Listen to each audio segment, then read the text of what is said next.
Allah sembuhkan penyakit kita, penyakit keluarga kita, yang zahir, yang batin, yang saat ini sakit.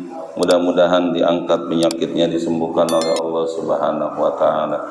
Anak keturunan kita yang lagi pada sekolah, lagi pesantren, lagi kuliah, Allah kasih ilmu yang manfaat, biar jadi anak keturunan yang berguna, berbakti bagi nusa, bangsa, agama, dan orang tua. Diri kita yang lagi pada dagang, usaha, kerja, Allah kasih rezeki yang lancar, yang banyak, yang halal, yang berkah, buat ibadah kepada Allah Subhanahu wa Ta'ala. Al-Fatihah. A'udzu billahi minasyaitonir rajim. Bismillahirrahmanirrahim. Alhamdulillahi rabbil alamin, arrahmanir rahim, maliki yaumiddin. Iyyaka na'budu wa iyyaka nasta'in, ihdinas siratal mustaqim. Siratal ladzina an'amta 'alaihim ghairil maghdubi 'alaihim waladdallin. Amin. Ya Rabbi bil Mustafa balligh maqasidana waghfir lana ma madha ya wasi'al karami.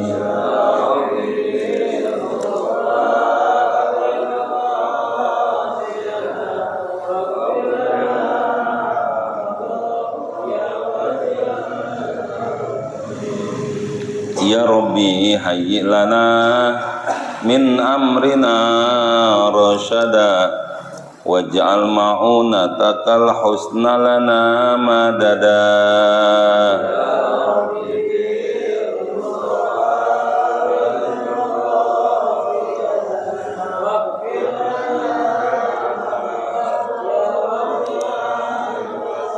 Antal alimu wa qad wajjahtu ya amali ila rajaika wajhan sa'ilan wa yada.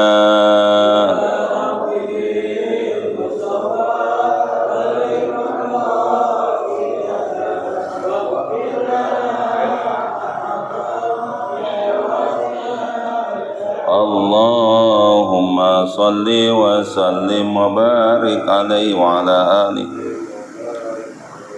Kita lanjutkan bacaan kita halaman 29.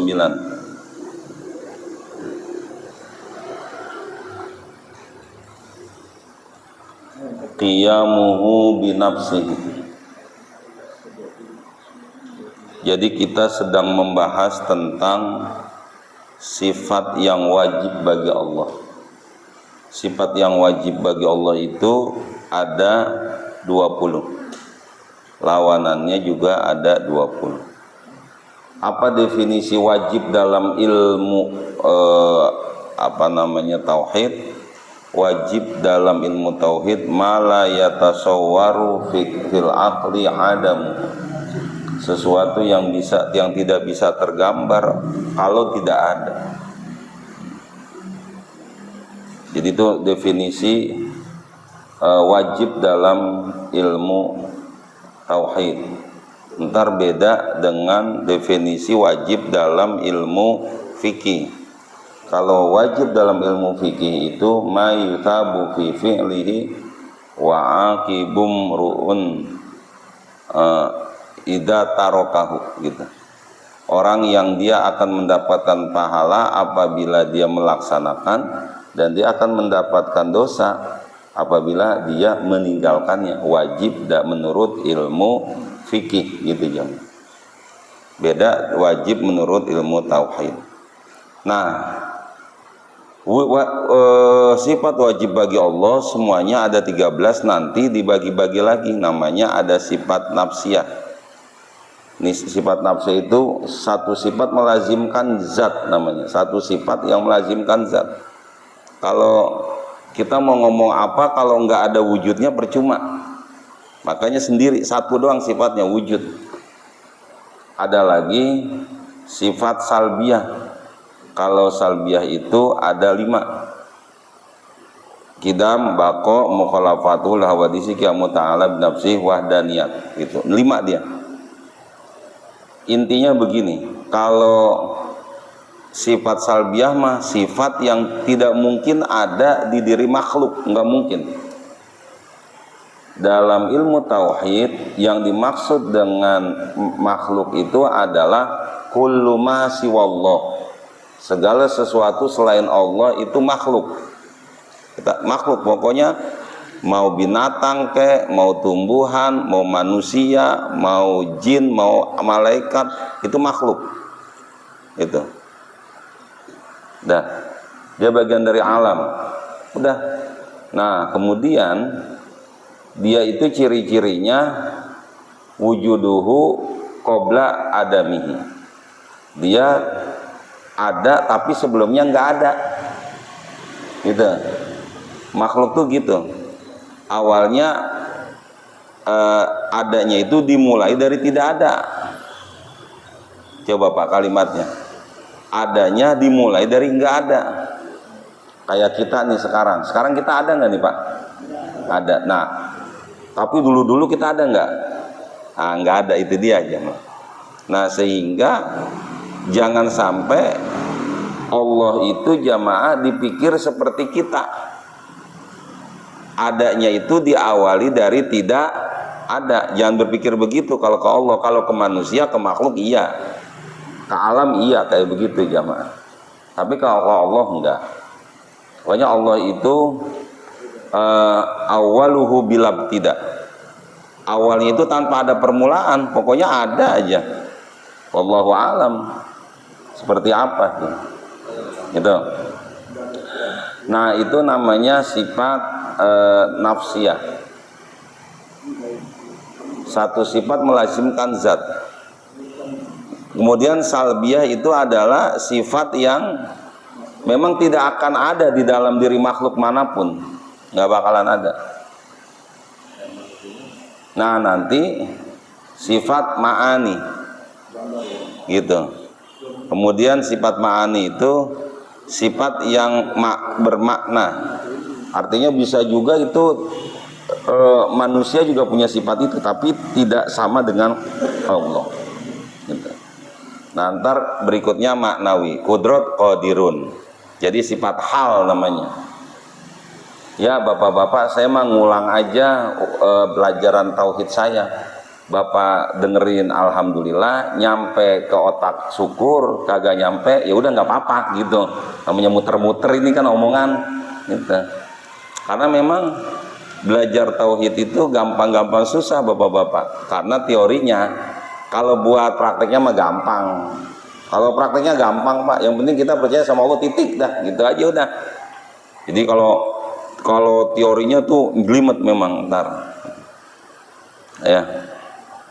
Kita mah yang penting udah kita percaya sama Allah, kita yakin adanya Allah, kemudian jamaah Allah tempat kita untuk menyembah, udah clear. Gitu. Nah berikutnya jamaah, 2 bulan yang lalu kita sudah membahas kidam, bako mukhala wujud, kidam bako mukhalafatuhu lil hawadisi. Kidam itu artinya Allah ada tapi tidak dimulai dari tidak ada, namanya kidam. Bako kekal, kalau Allah kekal. Kalau makhluk itu semua nggak ada yang kekal jemaah. Kalau Allah kekal, kita nggak kekal jemaah, kita nggak kekal. Kita pasti binasa. Kullu man 'alaiha fan, kita pasti binasa. Udahlah jangan macam-macam bapak-bapak. Kita pasti binasa. Hancur kita jemaah. Cuman karena kita manusia aja disebutnya bukannya mati tapi meninggal. Itu kan buat menghaluskan bahasa Pak. Padahal di dalam Al-Quran itu kullu nafsin dha'iqatul maut, setiap yang bernyawa akan meninggal, mati, bukannya meninggal. Tapi sudahlah, oke, clear, kita akan selesai menghadapi hidup ini, kan tinggal waktu aja jemaah. Kalau sandarannya dan Nabi Muhammad berarti 63 tahun, dah gitu aja. Berarti bapak-bapak yang malam ini umurnya 62 tahun 11 bulan 3 minggu 6 hari gitu Pak ya. Berarti malam ini makan yang enak-enak dah bapak-bapak ya habis ngaji gitu. Khawatirnya ntar jam 12 teng aja malaikat Israel datang ke rumah kita. Nah berikutnya jamaah mukhalafatuhu lil hawadisi, Allah berbeda dengan makhluknya. dengan yang baharu. Kita ini makhluknya Allah beda. Allah beda. Jadi ketika misalkan jamaah Allah itu maha mendengar, jangan dipikir bahwa Allah itu mendengar itu Allah punya telinga. Terus bagaimana? Wallahu a'lam. Jangan dipikir oh telinga Allah berarti gede. Oh berarti sama juga punya telinga-telinga juga dong. Berarti gede juga, berarti punya telinga-telinga juga. Berarti bisa divisualkan. Berarti bisa divisualkan. Gajah punya telinga nggak? Gede juga kan gajah telinganya. Maka sampai di sini tuh bapak-bapak udah wallahu a'lam bishawab udah. Maka mukhalafatul hawadits udah selesai. Nah, berikutnya qiyamuhu binafsihi, ini yang kita mau bahas. Artinya berdiri sendiri. Allah berdiri dengan sendirinya jamaah. Maka mustahil ya Allah bergantung kepada yang lain. Dalilnya firman Allah Ta'ala, innallaha laghaniyun 'anil 'alamin. Sesungguhnya Allah Subhanahu wa Ta'ala laghaniyun 'anil 'alamin, maha kaya dari seluruh alam ini. Maka bapak-bapak yang berbahagia, sudah kalau udah kayak begini jamaah, Allah itu jamaah berdiri dengan sendirinya. Pak, kalau manusia nggak bisa berdiri dengan sendirinya, mereka butuh bantuan. Seorang presiden Pak tetap butuh bantuan. Dia tetap harus ada pengawalnya, belum lagi pengawal pribadinya, belum lagi pas pampresnya. Dia berdiri tapi tidak dengan sendirinya. Gitu. Tapi kalau Allah jamaah berdiri dengan sendirinya. Lah terus malaikat itu apa fungsinya kalau Allah berdiri dengan sendirinya? Malaikat itu hamba Allah jamaah, makhluk Allah. Pun kalau nggak ada malaikat jamaah, rezeki mah tetap Allah kasih. Jangan kemudian dipikir bahwa yang memberikan rezeki itu malaikat Mikail. Lah kalau malaikat Mikail yang nggak ada bagaimana? Allah kasih jamaah. Kita itu sebetulnya rezekinya dari malaikat atau dari Allah sih? Ya Allah. Gitu. Dia tugasnya tuh, tugas malaikat. Pun seandainya malaikat nggak ada, Allah bisa. Jadi bukan karena ketergantungan Allah terhadap malaikat lalu kemudian kita berpikir bahwa Allah itu punya hajat kepada makhluk. Enggak, Allah enggak punya hajat apapun ya. Jadi aman gitu. Allah itu jamaah kalau ingin sesuatu, idza arada syai'an ayyakula lahu kun fayakun. Apabila Allah menghendaki sesuatu, cukup Allah berfirman kun, jadi fayakun, maka akan jadi jamaah.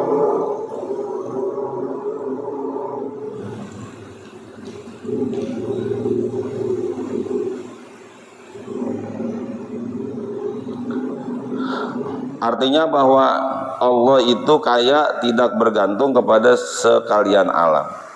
Kalau manusia Pak bergantung Pak. Orang kaya banget, dia bergantung untuk keamanannya. Selain ada CCTV, dia harus punya satpam. Bapak tinggal di sini aja bergantung juga sama satpam Pak, yang ada di depan. Gitu. Kalau manusia nggak bisa Pak. Karena memang manusia itu hakikatnya lemah. Khuliqal insanu dha'ifa. Clear. Nah, ketika manusia dalam keadaan lemah, maka banyak wilayah-wilayah yang dia itu udah nggak bisa pegang. Dia itu hanya bisa megang itu sedikit doang. Kenapa? Karena memang manusia diciptakan oleh Allah dalam keadaan lemah. Lemah itu butuh orang. Orang kaya jamaah selain CCTV butuh satpam. Selain satpam belum yang ngepelin apa bagian dalam rumah, belum yang masak lain lagi. Kalau orang kaya pembantunya bisa 5 Pak. Emang kita bini juga pembantu juga. Iya. Orang kaya mah ya Allah pembantu bisa sampai banyak. Duitnya banyak jamaah. Duitnya banyak. Sehebat-hebatnya orang kaya tetap begitu juga dia butuh orang. Orang kaya kan menang jalannya doang Pak, enak gagah. Jadi orang kaya itu enak, punya duit itu enak dah bapak-bapak, jalannya gagah. Coba aja bapak ingat gak dulu waktu masih tugas, gagah banget, punya duit. Nggak punya duit, coba kalau nggak punya duit, jalan nunduk aja, asal ada kaleng tendang gitu. Iya, ya Allah, apa aja diiniin.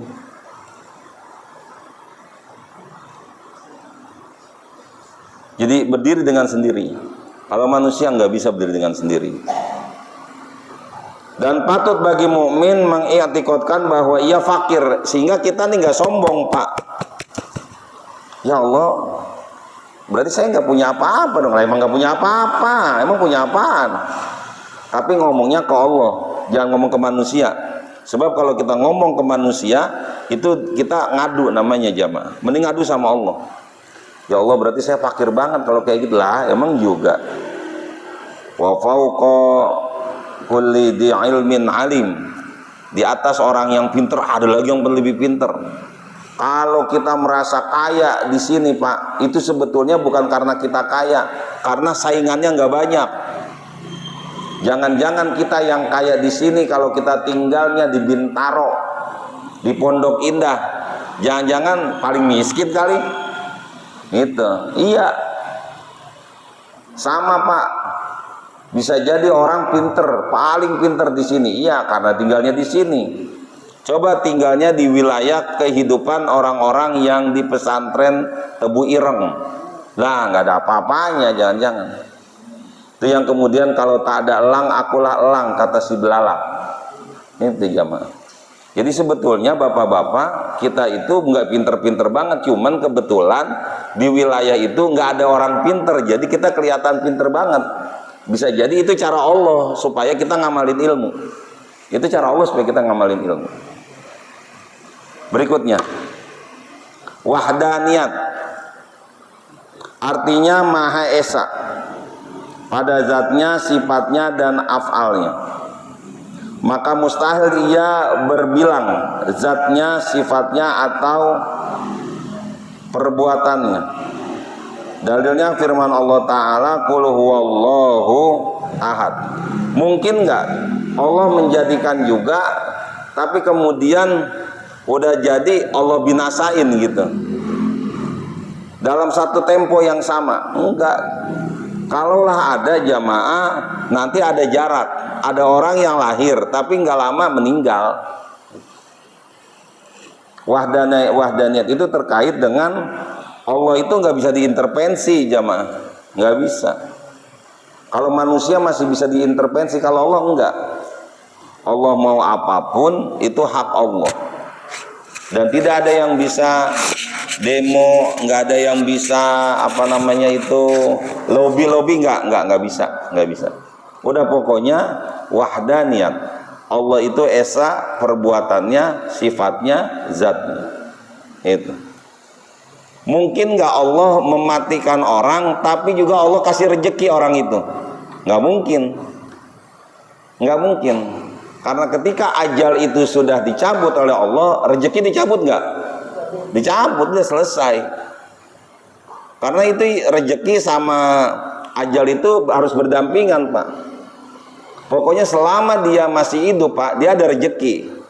Walau dia sudah terbujur kaku di atas dipan. Dipan itu nama keren. Nama kampungnya Bale.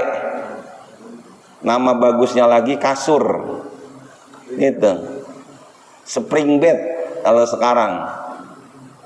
Tahu bapak-bapak, jangan-jangan spring bednya dari mulai nikah kali belum ganti-ganti ya. Iya, habis dah tuh spring bed, udah mengok sono, mengok sini. Itu PR-nya udah pada putus, sudah pada bodol, tahu gimana tahu itu? Ya Allah, jamaah.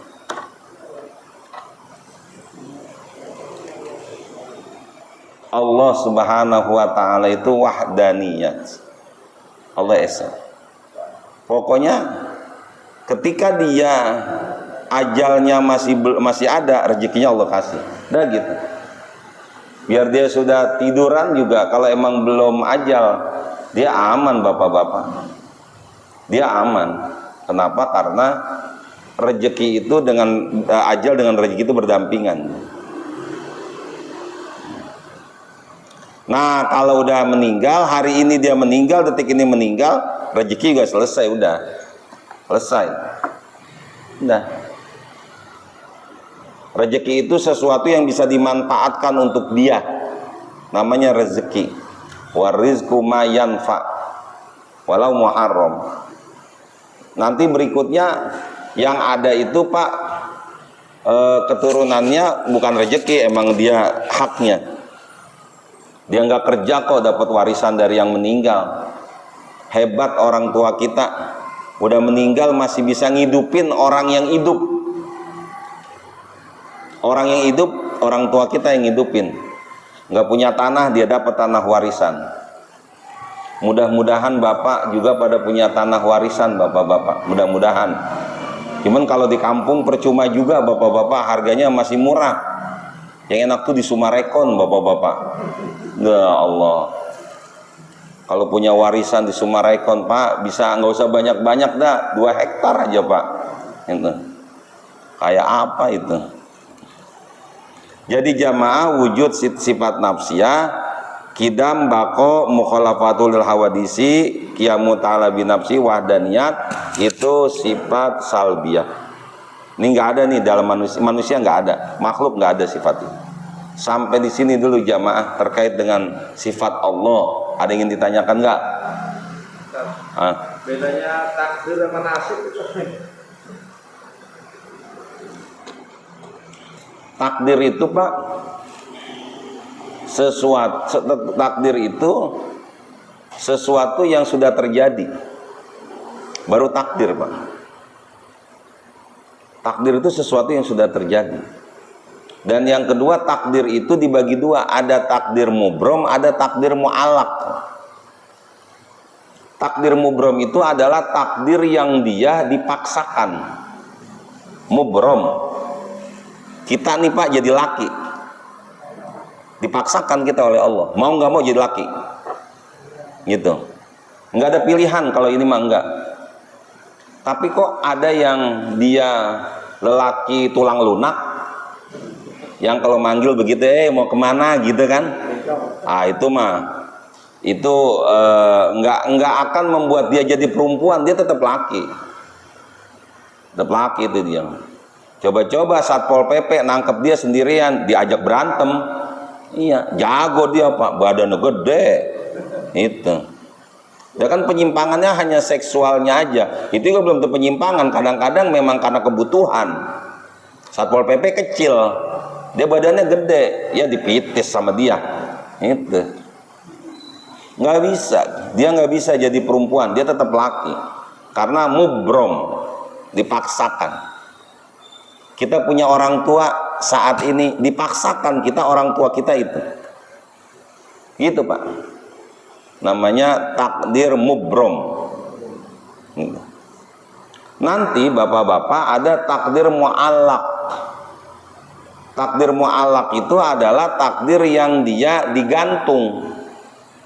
Mu'allaq digantung, itu mah tergantung dia entar mau apa enggak gitu. Dia mau duitnya rada banyakan, ya silakan dia kerja sono, lebih semangat lagi. Silakan dia usaha lebih semangat lagi gitu. Males, nggak bisa kalau males mah. Tapi dia rajin sholat duhanya, nggak bisa. Kalau rezeki nggak ada urusan sama sholat jamaah. Itu masa kemudian disalahin. Sholat duha tiap pagi, duit kagak ada. Lah emang tuh sholat duha bikin banyak duit. Lah kalau sholat duha bikin banyak duit, kita juga mau Pak.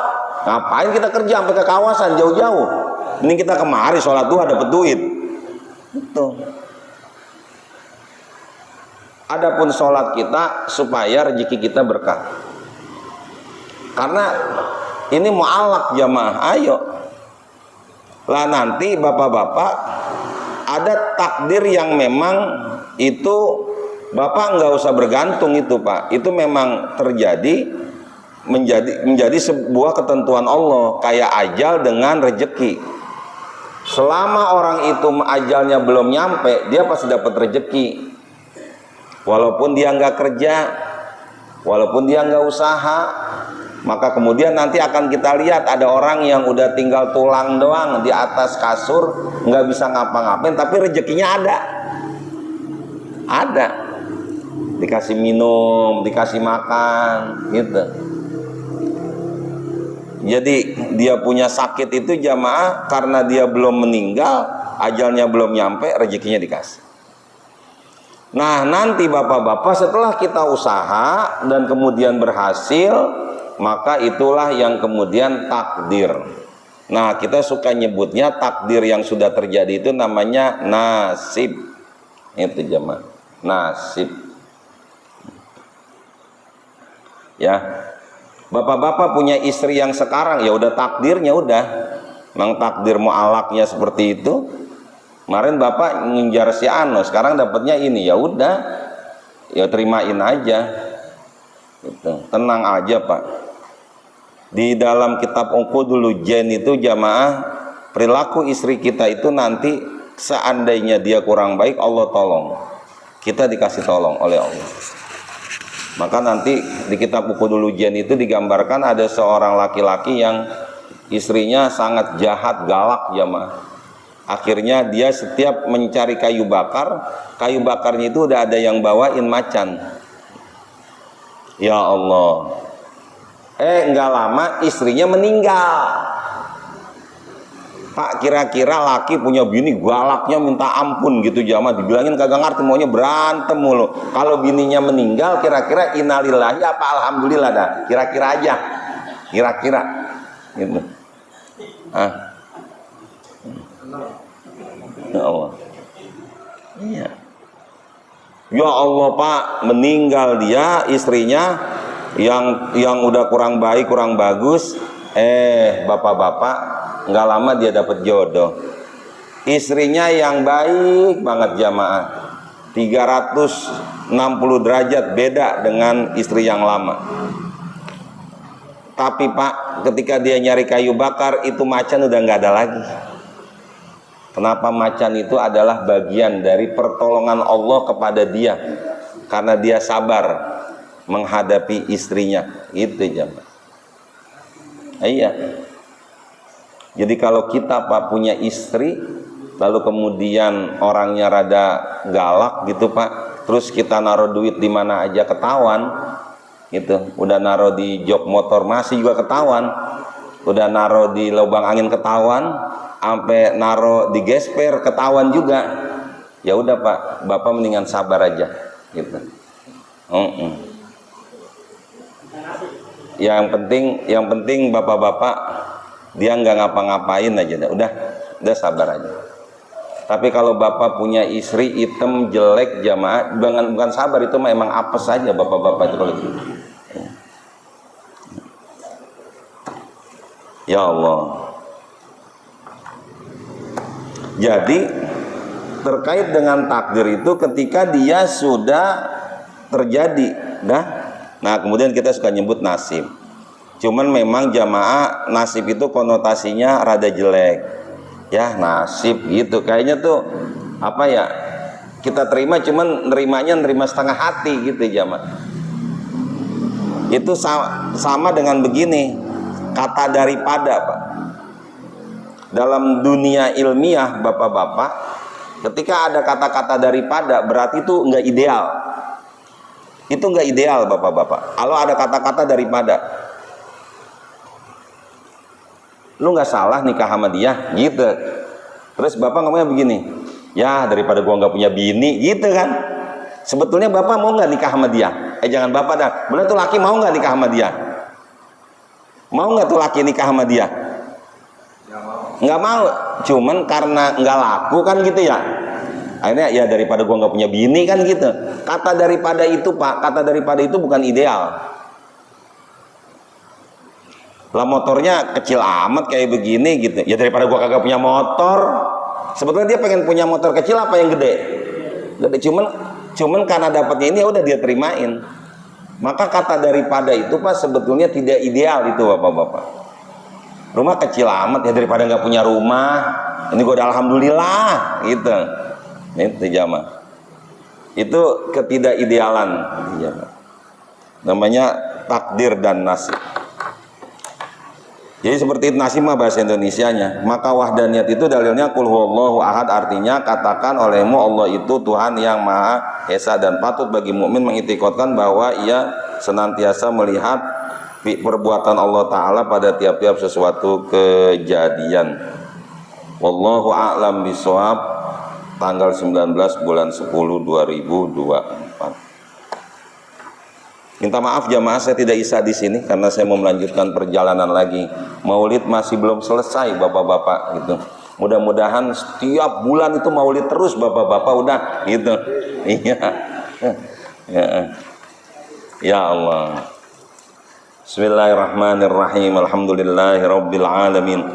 Allahumma salli ala sayyidina Muhammad wa ala ali sayyidina Muhammad. Allahumma aftah alaina hikmataka wa ansur alaina min khazaini rahmatika ya dzal jalali wal ikram. Rabbana atina fid dunya hasanah fil akhirati hasanah wa qina adzabannar. Walhamdulillahi rabbil alamin.